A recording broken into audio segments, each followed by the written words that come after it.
ರೇಣುಕಾಸ್ವಾಮಿ ಕೊಲೆ ಪ್ರಕರಣದ ಎರಡನೇ ಆರೋಪಿಯಾಗಿರುವ ದರ್ಶನ್ ಬಳ್ಳಾರಿ ಜೈಲಲ್ಲಿದ್ದಂಥ ಸಂದರ್ಭದಲ್ಲಿ 6 ವಾರಗಳ ಕಾಲ ಮಧ್ಯಂತರ ಜಾಮೀನನ್ನು ಪಡೆದು ಬಿಜಿಎಸ್ ಆಸ್ಪತ್ರೆಯಲ್ಲಿ ಸದ್ಯ ಚಿಕಿತ್ಸೆಯನ್ನು ಪಡೆದುಕೊಳ್ತಿದ್ದಾರೆ. ನಾಳೆ ಅದು ಅಂತ್ಯ ಆಗುತ್ತೆ. ಹಾಗಾಗಿ ಇವತ್ತು ಬಿಗ್ ಡೇ. ಕೆಲವೇ ಕ್ಷಣಗಳಲ್ಲಿ ಜಾಮೀನು ಅರ್ಜಿ ವಿಚಾರಣೆ ಆರಂಭ ಆಗುತ್ತೆ. ಒಂದು ಕಡೆ ಎಸ್ಪಿಪಿ ಪ್ರಸನ್ನ ಕುಮಾರ್ ಅವರು ಇವತ್ತು ವಾದವನ್ನು ಮಂಡನೆ ಮಾಡಲಿದ್ದಾರೆ. ಈಗ ಆಲ್ರೆಡಿ ದರ್ಶನ್ ಪರ ವಕೀಲರಾಗಿರುವಂಥ ಸಿ.ವಿ. ನಾಗೇಶ್ ಅವರು ವಾದವನ್ನು ಮಾಡಿ ಮುಗಿಸಿದ್ದಾಗಿದೆ.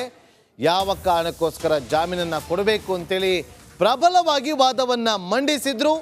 ತನಿಖೆಯ ಒಂದಷ್ಟು ಲೋಪಗಳನ್ನು ಹೈಕೋರ್ಟ್ನಲ್ಲಿ ಎತ್ತಿ ಹಿಡಿಯುವ ಕೆಲಸವನ್ನು ಮಾಡಿದರು.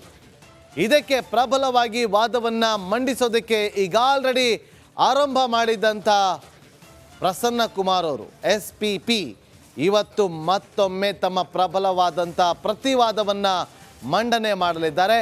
ಇನ್ನೇನು ಕೆಲವೇ ಕ್ಷಣಗಳಲ್ಲಿ ವಿಚಾರಣೆ ಕೂಡ ಆರಂಭ ಆಗುತ್ತೆ.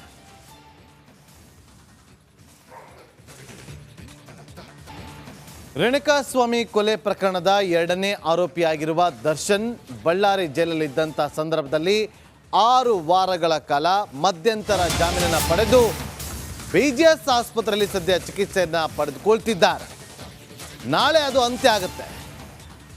ಹಾಗಾಗಿ ಇವತ್ತು ಬಿಗ್ ಡೇ. ಕೆಲವೇ ಕ್ಷಣಗಳಲ್ಲಿ ಜಾಮೀನು ಅರ್ಜಿ ವಿಚಾರಣೆ ಆರಂಭ ಆಗುತ್ತೆ. ಒಂದು ಕಡೆ ಎಸ್ಪಿಪಿ ಪ್ರಸನ್ನ ಕುಮಾರ್ ಅವರು ಇವತ್ತು ವಾದವನ್ನು ಮಂಡನೆ ಮಾಡಲಿದ್ದಾರೆ. ಈಗ ಆಲ್ರೆಡಿ ದರ್ಶನ್ ಪರ ವಕೀಲರಾಗಿರುವಂಥ ಸಿ.ವಿ. ನಾಗೇಶ್ ಅವರು ವಾದವನ್ನು ಮಾಡಿ ಮುಗಿಸಿದ್ದಾಗಿದೆ. ಯಾವ ಕಾರಣಕ್ಕೋಸ್ಕರ ಜಾಮೀನನ್ನು ಕೊಡಬೇಕು ಅಂತೇಳಿ ಪ್ರಬಲವಾಗಿ ವಾದವನ್ನು ಮಂಡಿಸಿದ್ರು. ತನಿಖೆಯ ಒಂದಷ್ಟು ಲೋಪಗಳನ್ನು ಹೈಕೋರ್ಟ್ನಲ್ಲಿ ಎತ್ತಿ ಹಿಡಿಯುವ ಕೆಲಸವನ್ನು ಮಾಡಿದರು. ಇದಕ್ಕೆ ಪ್ರಬಲವಾಗಿ ವಾದವನ್ನು ಮಂಡಿಸೋದಕ್ಕೆ ಈಗ ಆಲ್ರೆಡಿ ಆರಂಭ ಮಾಡಿದಂಥ ಪ್ರಸನ್ನ ಕುಮಾರ್ ಅವರು ಎಸ್ಪಿಪಿ ಇವತ್ತು ಮತ್ತೊಮ್ಮೆ ತಮ್ಮ ಪ್ರಬಲವಾದಂಥ ಪ್ರತಿವಾದವನ್ನು ಮಂಡನೆ ಮಾಡಲಿದ್ದಾರೆ. ಇನ್ನೇನು ಕೆಲವೇ ಕ್ಷಣಗಳಲ್ಲಿ ವಿಚಾರಣೆ ಕೂಡ ಆರಂಭ ಆಗುತ್ತೆ.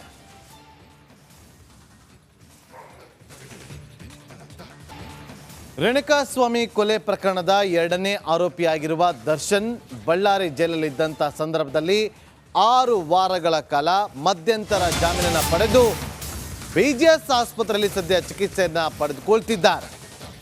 ನಾಳೆ ಅದು ಅಂತ್ಯ ಆಗುತ್ತೆ. ಹಾಗಾಗಿ ಇವತ್ತು ಬಿಗ್ ಡೇ. ಕೆಲವೇ ಕ್ಷಣಗಳಲ್ಲಿ ಜಾಮೀನು ಅರ್ಜಿ ವಿಚಾರಣೆ ಆರಂಭ ಆಗುತ್ತೆ. ಒಂದು ಕಡೆ ಎಸ್ಪಿಪಿ ಪ್ರಸನ್ನ ಕುಮಾರ್ ಅವರು ಇವತ್ತು ವಾದವನ್ನು ಮಂಡನೆ ಮಾಡಲಿದ್ದಾರೆ. ಈಗ ಆಲ್ರೆಡಿ ದರ್ಶನ್ ಪರ ವಕೀಲರಾಗಿರುವಂಥ ಸಿ.ವಿ. ನಾಗೇಶ್ ಅವರು ವಾದವನ್ನು ಮಾಡಿ ಮುಗಿಸಿದ್ದಾಗಿದೆ. ಯಾವ ಕಾರಣಕ್ಕೋಸ್ಕರ ಜಾಮೀನನ್ನು ಕೊಡಬೇಕು ಅಂತೇಳಿ ಪ್ರಬಲವಾಗಿ ವಾದವನ್ನು ಮಂಡಿಸಿದ್ರು. ತನಿಖೆಯ ಒಂದಷ್ಟು ಲೋಪಗಳನ್ನು ಹೈಕೋರ್ಟ್ನಲ್ಲಿ ಎತ್ತಿ ಹಿಡಿಯುವ ಕೆಲಸವನ್ನು ಮಾಡಿದರು. ಇದಕ್ಕೆ ಪ್ರಬಲವಾಗಿ ವಾದವನ್ನು ಮಂಡಿಸೋದಕ್ಕೆ ಈಗ ಆಲ್ರೆಡಿ ಆರಂಭ ಮಾಡಿದಂಥ ಪ್ರಸನ್ನ ಕುಮಾರ್ ಅವರು ಎಸ್ಪಿಪಿ ಇವತ್ತು ಮತ್ತೊಮ್ಮೆ ತಮ್ಮ ಪ್ರಬಲವಾದಂಥ ಪ್ರತಿವಾದವನ್ನು ಮಂಡನೆ ಮಾಡಲಿದ್ದಾರೆ. ಇನ್ನೇನು ಕೆಲವೇ ಕ್ಷಣಗಳಲ್ಲಿ ವಿಚಾರಣೆ ಕೂಡ ಆರಂಭ ಆಗುತ್ತೆ.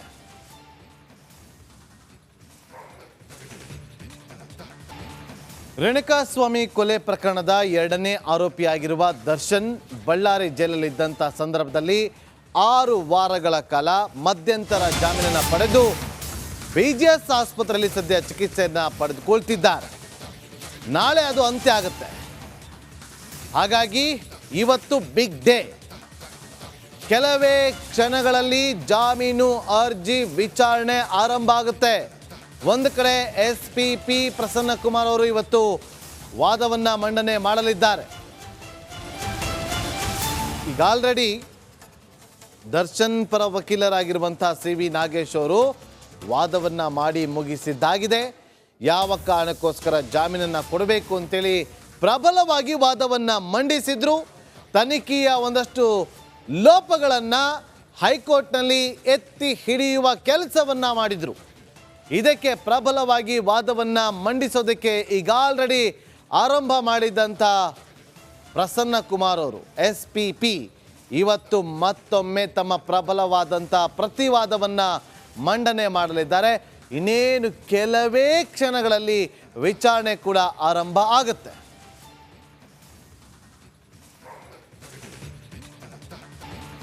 ರೇಣುಕಾಸ್ವಾಮಿ ಕೊಲೆ ಪ್ರಕರಣದ 2ನೇ ಆರೋಪಿಯಾಗಿರುವ ದರ್ಶನ್ ಬಳ್ಳಾರಿ ಜೈಲಲ್ಲಿದ್ದಂಥ ಸಂದರ್ಭದಲ್ಲಿ 6 ವಾರಗಳ ಕಾಲ ಮಧ್ಯಂತರ ಜಾಮೀನನ್ನು ಪಡೆದು BGS ಆಸ್ಪತ್ರೆಯಲ್ಲಿ ಸದ್ಯ ಚಿಕಿತ್ಸೆಯನ್ನು ಪಡೆದುಕೊಳ್ತಿದ್ದಾರೆ. ನಾಳೆ ಅದು ಅಂತ್ಯ ಆಗುತ್ತೆ. ಹಾಗಾಗಿ ಇವತ್ತು ಬಿಗ್ ಡೇ. ಕೆಲವೇ ಕ್ಷಣಗಳಲ್ಲಿ ಜಾಮೀನು ಅರ್ಜಿ ವಿಚಾರಣೆ ಆರಂಭ ಆಗುತ್ತೆ. ಒಂದು ಕಡೆ SPP ಪ್ರಸನ್ನ ಕುಮಾರ್ ಅವರು ಇವತ್ತು ವಾದವನ್ನ ಮಂಡನೆ ಮಾಡಲಿದ್ದಾರೆ. ಈಗ ಆಲ್ರೆಡಿ ದರ್ಶನ್ ಪರ ವಕೀಲರಾಗಿರುವಂಥ CV ನಾಗೇಶ್ ಅವರು ವಾದವನ್ನ ಮಾಡಿ ಮುಗಿಸಿದ್ದಾಗಿದೆ. ಯಾವ ಕಾರಣಕ್ಕೋಸ್ಕರ ಜಾಮೀನನ್ನು ಕೊಡಬೇಕು ಅಂತೇಳಿ ಪ್ರಬಲವಾಗಿ ವಾದವನ್ನ ಮಂಡಿಸಿದ್ರು. ತನಿಖೆಯ ಒಂದಷ್ಟು ಲೋಪಗಳನ್ನು ಹೈಕೋರ್ಟ್ನಲ್ಲಿ ಎತ್ತಿ ಹಿಡಿಯುವ ಕೆಲಸವನ್ನ ಮಾಡಿದ್ರು. ಇದಕ್ಕೆ ಪ್ರಬಲವಾಗಿ ವಾದವನ್ನ ಮಂಡಿಸೋದಕ್ಕೆ ಈಗ ಆಲ್ರೆಡಿ ಆರಂಭ ಮಾಡಿದಂಥ ಪ್ರಸನ್ನ ಕುಮಾರ್ ಅವರು SPP ಇವತ್ತು ಮತ್ತೊಮ್ಮೆ ತಮ್ಮ ಪ್ರಬಲವಾದಂಥ ಪ್ರತಿವಾದವನ್ನು ಮಂಡನೆ ಮಾಡಲಿದ್ದಾರೆ. ಇನ್ನೇನು ಕೆಲವೇ ಕ್ಷಣಗಳಲ್ಲಿ ವಿಚಾರಣೆ ಕೂಡ ಆರಂಭ ಆಗುತ್ತೆ.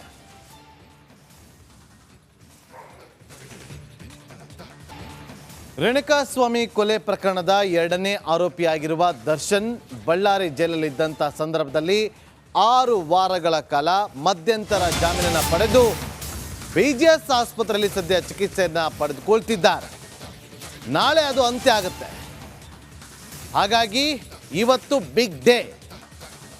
ಕೆಲವೇ ಕ್ಷಣಗಳಲ್ಲಿ ಜಾಮೀನು ಅರ್ಜಿ ವಿಚಾರಣೆ ಆರಂಭ ಆಗುತ್ತೆ. ಒಂದು ಕಡೆ SPP ಪ್ರಸನ್ನ ಕುಮಾರ್ ಅವರು ಇವತ್ತು ವಾದವನ್ನ ಮಂಡನೆ ಮಾಡಲಿದ್ದಾರೆ.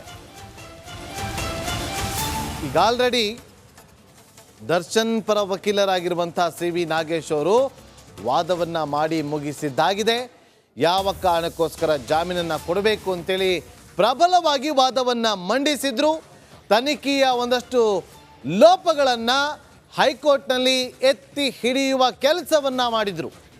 ಇದಕ್ಕೆ ಪ್ರಬಲವಾಗಿ ವಾದವನ್ನ ಮಂಡಿಸೋದಕ್ಕೆ ಈಗ ಆಲ್ರೆಡಿ ಆರಂಭ ಮಾಡಿದಂಥ ಪ್ರಸನ್ನ ಕುಮಾರ್ ಅವರು SPP ಇವತ್ತು ಮತ್ತೊಮ್ಮೆ ತಮ್ಮ ಪ್ರಬಲವಾದಂಥ ಪ್ರತಿವಾದವನ್ನ ಮಂಡನೆ ಮಾಡಲಿದ್ದಾರೆ.